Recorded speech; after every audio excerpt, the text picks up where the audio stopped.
সঙ্গে স্বতন্ত্রের মোড়কে আওয়ামী লীগও নির্বাচন করবে কিনা লন্ডন বৈঠকের পর আমরা এনসিপির তরফ থেকে এই অভিযোগও শুনছি যে সরকার কিছুটা বিএনপির দিকে ঝুঁকে গেছে। সো এনসিপি যাই বলুক না কেন, যত হাস্যকর কথাই বলুক না কেন, ওবায়দুল কাদেরের স্মার্ট বাংলাদেশ বলে স্টেজ পড়ে যাওয়ার মতন যত মজার কথাই এনসিপি বলুক না কেন, সেটা আলোচনা হবে, সেটা নিয়ে। সো এই যে এয়ার টাইমটা তারা পাচ্ছে, এটা তো বিরাট ব্যাপার তাদের জন্য। যেই দলের 2টা ভোট নেয় সেই দল এয়ার টাইম পাচ্ছে। প্রত্যন্ত অঞ্চলে কিন্তু মানুষ এখনো সেই পুরনো মার্কাই চেনে, এখনো সেই পুরনো রাজনৈতিক দলগুলোই চেনে। আর আপনি যদি আপনার শুরুতে যে কথাটি বলছিলেন আওয়ামী লীগ নাই, এখন আওয়ামী লীগ নেই, এটা কিন্তু there is an elephant in the রুমের মতন। মানে সবাই আমরা জানি যে এটা নিয়ে আসলে একটা জটিলতা তৈরি হবে, কিন্তু কেউ বিষয়টা নিয়ে কথা বলতে চাই না। ধরুন আওয়ামী লীগের ব্যাপারে যে সিদ্ধান্ত হয়েছে, আওয়ামী লীগ নিষিদ্ধ হয়নি, কিন্তু আওয়ামী লীগের কার্যক্রম নিষিদ্ধ হয়েছে। এখন এই কার্যক্রমের মধ্যে নির্বাচনও নিশ্চয়ই এর মধ্যে নিবন্ধন স্থগিত হয়েছে, তাহলে নির্বাচনও তো এর মধ্যে ইনক্লুডেড। সো বাংলাদেশে এখনো তো অন্তত 20-25% লোক আওয়ামী লীগ করে। একেবারে যদি আমি মানে খুবই রিজার্ভ একটা বলি, এখনো 20-25%। এখন এই মানুষগুলোর ভোট আপনি আসলে বাদ দিবেন, তার পরিণতিটা কি হবে? আমি কোনো কনক্লুশন দিচ্ছি না, আমি প্রশ্নগুলো তুলছি, প্রশ্নগুলো তোলা দরকার। সেই মানুষের ভোট, সেই মানুষদের ভোটের কি হবে? 2 হলো এই যে নির্বাচনটি হবে, এক সময় তো আওয়ামী লীগ বিএনপিকে বাদ দিয়ে নির্বাচন করেছিল। সেই নির্বাচন শুধু দেশের মাটিতে না, ইন্টারন্যাশনাল কমিউনিটিতেও একটা হাস্যরসের সৃষ্টি করেছে। ওগুলো কোনো নির্বাচন হয় নাই, এটা বাংলাদেশের মানুষও যেমন জানে, আন্তর্জাতিক মহলও জানে। তার আগে তো গণ অভ্যুত্থান হয়নি, তারাই গণ অভ্যুত্থান হয়নি, অ্যাবসলিউটলি। কিন্তু গণ অভ্যুত্থানের প্রেক্ষাপট মাথায় রেখে তাদেরকে যদি আমরা নির্বাচন থেকে তারা বাদ থাকে, এটা বাইরের দেশগুলো, ওয়েস্টার্ন ওয়ার্ল্ড কতটা নেবে বা সেটা কতটা গ্রহণযোগ্য হবে, সেটাও একটা প্রশ্ন। আমি প্রশ্নগুলো রাখছি, আমি কিন্তু কোনো উত্তর দিচ্ছি না। তারপরে আপনি চিন্তা করেন বিরোধী দলে কারা যাবে, এটা নিয়েও কিন্তু একটা প্রশ্ন আছে। আমাদের বাংলাদেশে সাধারণত সেন্টার রাইট ছিল বিএনপি, সেন্টার লেফট ছিল আওয়ামী লীগ।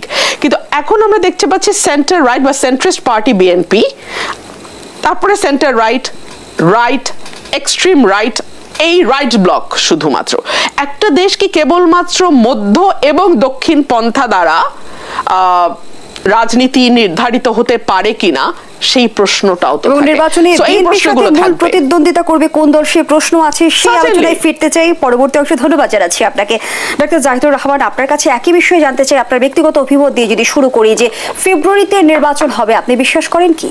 আমি বিশ্বাস করি। ধরুন একটা বাজি ধরতে বলা হলো, আমি বাজি ধরবো ফেব্রুয়ারিতে নির্বাচন হবে, হতে হবে আসলে। কিন্তু এর মধ্যে কিছু চেষ্টা থাকবে, কারো কারো খোয়াব আছে, খায়েশ আছে, এই শব্দগুলো অন্য শব্দ আছে, শব্দগুলো ব্যবহার করেছে আসলে খানিকটা বিদ্রুপ করার জন্য, সজ্ঞানেই ব্যবহার করেছি। রুমিন যেটা বললেন, আসলে প্রধান উপদেষ্টা হওয়া লাগবে। একটা উপদেষ্টা হওয়া মানেও আপনি বাংলাদেশে একেবারে অন্যরকম একটা জীবন যাপন করতে পারেন। আপনি সব যদি থাকে না, যে স্টেটে যা যা ফ্যাসিলিটি, মানে সে অসম্ভব, অসাধারণ ব্যাপার। সো এই লোভ অনেকেই সামলাতে পারছেন না। এর বাইরে মোটা দাগে আমরা শেখ হাসিনার মতো বলছি না, কিন্তু কোনো কোনো উপদেষ্টার সাথে এক ধরনের দুর্নীতির অভিযোগও আছে। সেখানে আমার একটা প্রশ্ন আসছে ডক্টর জাহিদুর রহমান, বলা হয়ে থাকে যে আওয়ামী লীগের দুর্নীতির লিগেসি এখনকার কেউ কেউ বহন করে নিয়ে যাচ্ছে, নির্বাচিত সরকারের নেতাকর্মীরাও যে সেই পথে হাঁটবে না তার নিশ্চয় সেই পথে হাঁটবেন, কিন্তু কি হবে জানেন, মাত্রা কমে যাবে। আমি একটা উদাহরণ দিই, যে ট্রান্সপারেন্সি ইন্টারন্যাশনাল যে সিপিআই করে, কারাপশন পারসেপশন ইন্ডেক্স, এটা টপে কোনো বা ডেনমার্ক, মানে স্ক্যান্ডিনেভিয়ান দেশগুলো, নরওয়ে, ও 100-তে 90 পায়, 89 পায়, 91 পায়, মানে কম, গড়পড়তা 10 কম পায়। মানে পৃথিবীর সবচেয়ে কম দুর্নীতিগ্রস্ত দেশটাও 100 স্কোর করে না। তাহলে যেটা বলতে যাচ্ছি, দুর্নীতি থাকবে। আমরা আসলে কি বলছিলাম, আমরা এটা চাই না যে শেখ হাসিনার পিয়ন, যিনি নিজের মুখে বলবেন যে 400 কোটি টাকার মালিক হয়ে গেছে, আমরা এটা চাইনি। এবং রাতারাতি এই দল না, তাত্ত্বিকভাবে বলছি, এনসিপি তো নতুন বন্দোবস্ত, নতুন রাজনীতির কথা বলে, তারা ক্ষমতায় আসুক, তারা সর্বোচ্চ যদি চেষ্টাও করেন, টেকনিক্যালি বলছি, যে কেউ একটা লেভেলের কারাপশন আপনার থাকবেই, এটা আমাদের কালচারে পরিণত হয়েছে, এটা আপনি পারবেন না সরাতে। দুর্নীতির একটা সামাজিক স্বীকৃতি ঘটে গেছে, যেটা আমরা আমাদের ছোটবেলায় দেখিনি। এখন দুর্নীতি সামাজিক স্বীকৃত একটা জিনিস। বাবা মা গর্বিত হন ঘুষ খাওয়ার চাকরি যদি সন্তান পান, তাই না? বিসিএস এর চয়েস হচ্ছে সেই চাকরিগুলো যেগুলোতে ঘুষ অনেক ভালো আছে। যে কারো কারো খুবই খোয়াব থাকতে পারে, কিন্তু দিনের শেষে আসলে বাংলাদেশের প্রধান দুটো শক্তি, যে দুটো শক্তির সাথে ফাইট করে কেউ পেরে উঠবে না, কারণ এই দুটো শক্তি একত্রেই নির্বাচন চাইছে অ্যাজ আর্লি অ্যাজ পসিবল। একটা হচ্ছে বিএনপি, আর একটা হচ্ছে সেনাবাহিনী। আমরা যতই টেকনিক্যাল আলাপ করি, সেনাবাহিনী এই মুহূর্তে খানিকটা আলাদা সরকারের চাইতে, এবং তাদের একটা চাওয়া আছে।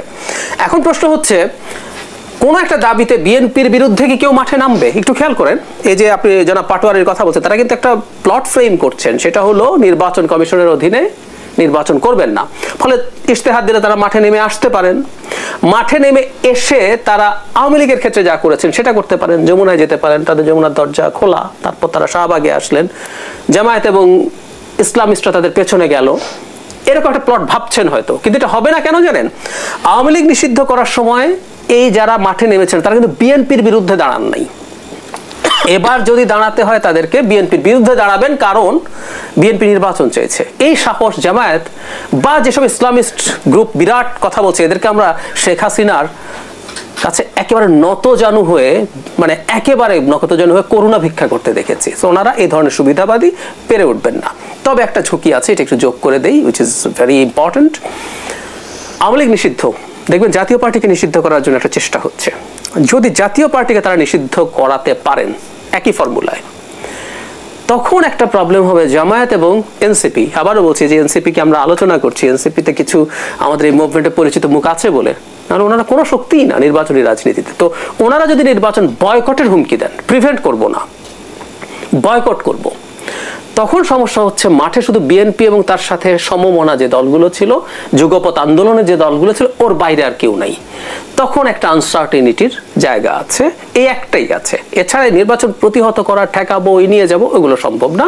তবে আমি দিনের শেষে মনে করি এই যে পদক্ষেপ লাস্টের কথা বললাম, এটা নানান ক্যালকুলেশন আমরা করতে পারি, সম্ভবত তারা ওই পথে যাবেন না। তাতে আমি মনে করি ফেব্রুয়ারিতে নির্বাচন হবে। সম্প্রতি আমরা দ্বাদশ নির্বাচন দেখেছি, দ্বাদশ নির্বাচনকে আমি দামি নির্বাচন বলা হলো। আমরা সে বিষয়ে একটু যেতে চাই যে দ্বাদশ নির্বাচনে যে প্রভাবটা দেখেছি আমরা, স্বতন্ত্রের প্রভাব, ত্রয়োদশ নির্বাচনে তার প্রভাব থাকছে কিনা? প্রভাব থাকবে, মানে ইভেন জামায়াত এবং যদি এনসিপি নির্বাচনে সহ একসাথেও আসে, স্বতন্ত্র প্রভাব থাকবে। আসলে স্বতন্ত্র কেন থাকবে আমি বলি, বিএনপির একটা জটিলতা তৈরি হয়েছে। আমরা 8-এর নির্বাচনটাকে স্টিল ফল্টি বলি, কিন্তু কাগজে কলমে ধরে নিলাম যে 8-এর নির্বাচনটা মোটামুটি ঠিক ছিল। বিএনপির প্রচুর নেতা জমে গেছেন। কিরকম? ধরুন বাংলাদেশের রাজনীতি এমপি হওয়ার জন্য 60 খুব বেশি বয়স না। এখন 8 সালে যার বয়স 60 ছিল, যিনি নমিনেশন পাননি, উনি হয়তো আশা করেছিলেন পরেরটায় পাবো বা তার পরেরটায় পাবো, তার বয়স এখন 78। তাহলে খেয়াল করুন 60 বছরের সেই মানুষটা রাজনীতির হিসাবে উনি যথেষ্ট ম্যাচিওর্ড একজন মানুষ, উনি 80-র কাছে চলে গেছেন। এর মধ্যে আরো অনেক নেতা তৈরি হয়েছেন। 3টে ইলেকশনস, যদি সবগুলো ফেয়ার হতো, বিএনপি এবার তাকে দিলাম, পরের বার অন্য কেউকে দিলাম, এভাবে অনেককে অ্যাকোমোডেট করতে পারতো। এবার আসলে এই কারণে খুব বড় কম্পিটিশন হবে, যারা নমিনেশন পাবেন না তাদের একটা টেন্ডেন্সি থাকবে। সেই সঙ্গে স্বতন্ত্রের মোড়কে আওয়ামী লীগও নির্বাচন করবে কিনা সে আলোচনা। স্বতন্ত্রের মোড়কে এবার আওয়ামী লীগ নির্বাচনে আসবে কি? আসার সুযোগ আছে, কিন্তু আওয়ামী লীগ তো পিটিআই না, পাকিস্তান তেহরিক ইনসাফ না, ওর মধ্যে যে তার দলকে একরকম শত্রুতামূলকভাবে দল নিষিদ্ধ করা হলো, প্রতীক বাতিল করা হলো, তারা স্বতন্ত্র দাঁড়ালেন, কারণ জনগণের প্রধান অংশ তাদের সাথে ছিল। আমরা নিশ্চয়ই অনেকে জানি যে মুসলিম লীগের যেই অংশটা এখন নেতৃত্বে ক্ষমতায় আছেন, শাহবাজ শরীফের নেতৃত্বে, তাদের চাইতেও বেশি ভোট কিন্তু ওই স্বতন্ত্ররা পেয়েছিলেন। তার মানে এটা হচ্ছে, এটা হতে পারে দল নিষিদ্ধ হলেও স্বতন্ত্র দিয়ে আপনি মেজরিটি হয়ে যেতে পারেন। কিন্তু আওয়ামী লীগের আসলে স্বতন্ত্র প্রার্থী হওয়ার মতো কেউ পাবে বলে আমার মনে হয় না। মানে যারা পালিয়ে গেছে, আমরা একটা রিপোর্টে কিছুদিন আগে দেখলাম যে মানে হাজার হাজার, মানে থানা, মানে উপজেলা পর্যায়েরও যারা লোকজন আছে, কমিটির নেতারা আছে, তারাও পালিয়ে গেছে। তাহলে ক্যান্ডিডেট কে হবে? এবং পালাবে না কেন? আমি যদি আওয়ামী লীগের ওখানকার নেতা হতাম, আমি পালিয়ে যেতাম। আর শেখ হাসিনার পিয়ন 400 কোটি টাকার মালিক হয়েছে, তো থানা উপজেলা পর্যায়ের লোকজনও এরকম শত শত কোটি টাকা বানিয়েছে, তার বহু জেনারেশন এটা নিয়ে ঠিকঠাক মতো জীবনযাপন করতে পারবে, সে আসবে না। সো আমি প্রাথমিকভাবে মনে করি সে প্রার্থী পাবে না, খুবই অসম্ভবের মতো। কিন্তু বিগত নির্বাচন যদি আমরা বিশ্লেষণ করি, আমরা দেখি যে আমাদের রাজনীতি এবং নির্বাচনে বিভিন্ন দেশ এবং বিভিন্ন সংস্থার এক ধরনের পর্যবেক্ষণ থাকে। নির্বাচন ঘনিয়ে আসার সাথে সাথে আন্তর্জাতিক চাপ বাড়বে কিনা? বাড়তে পারে, কিন্তু আসলে যেটা দাঁড়ালো আওয়ামী লীগের ক্ষেত্রে, আমি আবারও বলছি, আওয়ামী লীগ আসলে এবার যদি আমরা নিষিদ্ধ না করতাম, আমি কিন্তু মোটামুটি নিশ্চিত যে আওয়ামী লীগ ক্যান্ডিডেট দেওয়ার মতো লোক খুঁজে পেত না। এই জন্য আমার মনে হয়েছিল এটাকে রেখে এই কাজটা করা যেতে পারতো, কারণ আওয়ামী লীগের কেউ কি আছে যার বিরুদ্ধে ফৌজদারি মামলা আসলে হতে পারে না বা হয়নি? নেই আসলে। তো তাহলে তারা প্রার্থী হবে এবং তারা সাহস করে মাঠে নামবে এই ট্রমার পর। আমি বলছি না যে তাদের উপরে প্রতিপক্ষ হামলা করবে, মানে আপনি চিন্তা করুন, আপনি যখন জয় বাংলা স্লোগানটা শুনবেন, মানে জয় বাংলা স্লোগানটা আমাদের মুক্তিযুদ্ধের স্লোগান ছিল, কিন্তু এটার এমন ডেরিভেটিভ হয়েছে, স্বাধীনতার চেতনা শুনলে যেমন আমাদের এখন ছ্যাত করে ওঠে গায়ে, জয় বাংলা বলে মানুষকে কুপিয়েছেন, পিটিয়েছেন, গুলি করেছেন, হত্যা করেছেন। এইসব স্লোগান সাধারণ মানুষের সামনে তারা দেবেন এই সাহস তারা কেউ করবে বলে আমার মনে হয় না। সেই জন্য আমি মনে করি আন্তর্জাতিক সমাজ যাই বলুক, তবে হ্যাঁ, এখন যেহেতু নিষিদ্ধ করা হয়ে গেছে, আওয়ামী লীগ কিন্তু এটাকে ব্যবহার করতে পারে। তারা বলবে যে আমরা থাকলে তো এটা করে ফেলতাম, সেটা করে ফেলতাম, এবং যে অ্যারাউন্ড 20% ভোটের কথা বলছি, আমি মনে করি যোগ্য প্রার্থী হতো না এবং অনেক মানুষ আওয়ামী লীগকে ভোট দিতে যেতেন না। আমার মনে হয় এটা ভয়ের ব্যাপারটা এরকম না। আমি মনে করি একটা চমৎকার পরিবেশ থাকবে ভোটের, কিন্তু এই যে ভেতরে আপনি সমর্থন করেন, সরে আসেননি, কিন্তু অন্য মানুষের সামনে দিয়ে আপনি যাচ্ছেন, বিশেষ করে আমাদের মফস্বল এবং গ্রামীণ এলাকাগুলোতে কারা নৌকা মার্কার ভোটার চেনে, তাদের হয়তো ওই লিস্ট চক্ষু লজ্জাটা অন্তত এবারে নির্বাচনে থাকবে। সেজন্য আওয়ামী লীগ থাকলেও এই নির্বাচন আসলে কিছুই হতো না বলে। ধন্যবাদ জানাচ্ছি আপনাকে ব্যারিস্টার রুমিন ফারহানা। নির্বাচনে বিএনপির প্রতিদ্বন্দ্বী কি হবে এটি একটি প্রশ্ন, আরেকটি প্রশ্ন নির্বাচনের পর বিরোধী দল কি হবে, সেই সঙ্গে বিএনপি যে আগে থেকে জাতীয় সরকার গঠনের এক ধরনের ঘোষণা দিয়ে এসেছিল সেটি বাস্তবায়ন কিভাবে হবে? জি, বিএনপির প্রতিপক্ষ কে হবে বা বিএনপি যদি সরকার গঠন করে বিরোধী দলে কারা যাবে, এটা একটা বড় প্রশ্ন। আমি গত দুদিন আগে দেখলাম ইসলামিক যত রাজনৈতিক দলগুলো আছে, জামাতে ইসলাম সহ অন্যান্য যে ইসলামিক দলগুলো আছে, সকলে মিলে একটা বড় ঐক্য গঠন করেছে। সুতরাং ইসলামিক দলগুলো যদি একত্রে ঐক্য করে, মোস্ট লাইকলি যে তারাই বিরোধী দলে বসতে যাচ্ছে। এর বাইরে আরো বেশ কিছু ছোট ছোট রাজনৈতিক দলের জন্ম হচ্ছে। আমি আজকে প্রথম আলো রিপোর্ট দেখছিলাম, সেখানে বলা হচ্ছে যে দলের সভাপতি হচ্ছেন হাজব্যান্ড, সাধারণ সম্পাদক স্ত্রী, আর তাদের বাসা হচ্ছে কেন্দ্রীয় কার্যালয়। মানে স্বামী স্ত্রী মিলে একটি রাজনৈতিক দল খুলেছেন এবং তারা ইসিতে নিবন্ধনের জন্য গেছেন। একই রকম আরো কয়েকটি খবর এসছে যে দলের কার্যালয়ে বলতে যেটা তারা দেখাচ্ছে ইসিতে, সেটা আসলে একটা ভাতের হোটেল, আরেকটাতে দেখা যাচ্ছে সেটা একটা ট্রাভেল এজেন্সি। অর্থাৎ এই ছোট ছোট ছোট ছোট কিছু দল, এই ধরনের দল সাধারণত নির্বাচনের আগে শেখ হাসিনার আমলে আমরা তৈরি হতে দেখতাম। তৃণমূল বিএনপি, আসল বিএনপি, এইসব নামে তারা পলিটিক্স করত এবং শেখ হাসিনা একরকম খোয়াব দেখতেন যে ডিজিএফআই কে দিয়ে বা অন্য কোনো মেকানিজমের মধ্য দিয়ে তাদেরকে একত্রিত করে যদি জাতীয় পার্টির সঙ্গে মিলে একটা মোটামুটি দেখনযোগ্য বিরোধী দল করা যায়। তো এখন তো আসলে বোধহয় সেরকম মেকানিজমের কিছু নেই। সো এই দলগুলো হচ্ছে তারাও হয়তো বা ইসলামিক দলগুলোর সঙ্গে একত্রিত হবে। আর সাধারণত এই দলগুলো তৈরি হয় যাতে ভোটের হিসাব নিকাশে কোনো না কোনো বড় দলের সঙ্গে গিয়ে তারা কিছু সুবিধা পেতে পারে। সো এটা চলবে। আর এর বাইরে যেটা হবে স্বতন্ত্র, আমি মনে করি স্বতন্ত্র নির্বাচনে বেশ কিছু প্রার্থী দাঁড়াবেন। সেটা আওয়ামী লীগ থেকেও হতে পারে, বিএনপির বিদ্রোহী প্রার্থী হতে পারে, জামাতে ইসলামের বিদ্রোহী প্রার্থী হতে পারে। অবশ্য জামাত তো বোধহয় তাদের 250টা আসনে অলরেডি প্রার্থী মোটামুটি সেটেল করে দিয়েছে। তাদের বিদ্রোহী হবে কি হবে না সেটা নির্বাচন আসলে আরো বেশি পরিষ্কার হবে। সো সকল দল থেকে যারা হয়তো নমিনেশন প্রত্যাশী ছিল বা পায়নি বা কোনো কারণে তারা মনে করছে যে তারা স্বতন্ত্র দাঁড়ালেও তাদের ভালো ভোট ব্যাংক আছে, তারা হয়তো স্বতন্ত্র দাঁড়াবে। সো এই সকল মানে কিছু মিলেই সম্ভবত বিরোধী দল হতে যাচ্ছে। যেই মব তাদের পছন্দ হয় বা যেই গোষ্ঠীর মব তাদের পছন্দ হয়, সেই মবগুলোর ব্যাপারে তারা একটা বিবৃতি দিয়ে বা কখনো কখনো বিবৃতি না দিয়েও তারা খালাস পেয়ে যায়। আর যেই মবগুলো তাদের খুব পছন্দ হয় না, তখন তারা কিছুটা অ্যাকশন হয়তো নিতে যায়। আমি দুটো ঘটনার কথা এখানে স্পেসিফিক্যালি উল্লেখ করব। গত 2 দিন ধরে ফেসবুকে একটা ছবি ভাসছে, আপনারা নিশ্চয়ই দেখেছেন। একজন নরসুন্দর এবং তার ছেলে, দুজনকেই, এবং বাবা বৃদ্ধ, অলমোস্ট বৃদ্ধ, ছেলেও মধ্যবয়সী, তাদেরকে এলাকার লোকজন ধরে পিটিয়েছে ধর্ম অবমাননার অভিযোগে।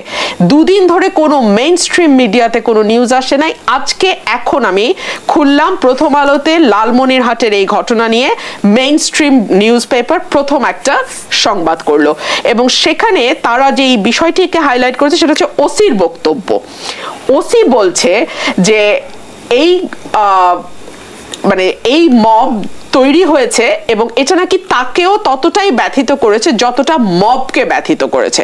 সো সে মবকে সান্ত্বনা দিচ্ছে ওসি এই বলে যে আপনাদের দিলে যত ব্যথা লেগেছে, চোখে যত পানি এসছে, আমার দিলে তার চেয়ে বেশি ব্যথা এবং চোখে তার চেয়ে বেশি পানি এসছে। এই ধরনের বক্তব্যে মবকে আর উৎসাহিত করবে কিনা? সার্টেনলি করবে। আমরা যখন দেখি একটা মেয়েকে হেনস্থা করার অভিযোগে যখন কেউ থানায় যায় এবং তাকে ফুলের মালা পরিয়ে আরেক দল তাকে বের করে নিয়ে আসে, তখন আরো 100টা লোক উৎসাহিত হয় মেয়েদেরকে হ্যারাস করতে। সো একই রকম ভাবে, এবং এই ভদ্রলোকের স্ত্রী বলছেন, যিনি মার খেয়েছেন তার স্ত্রী বলছেন যে দুজনকেই থানায় ধরে নিয়ে গেছে, মামলা হয়েছে তাদের বিরুদ্ধে, এবং বলা হচ্ছে যে দামাদামি করা, মানে চুল কাটতে গিয়েছিল সেলুনে, সেখানে হয়তো কিছু টাকা উনি বেশি চেয়েছেন বা এটা নিয়ে বাকবিতণ্ডা হয়েছে, তার 2 দিন পরে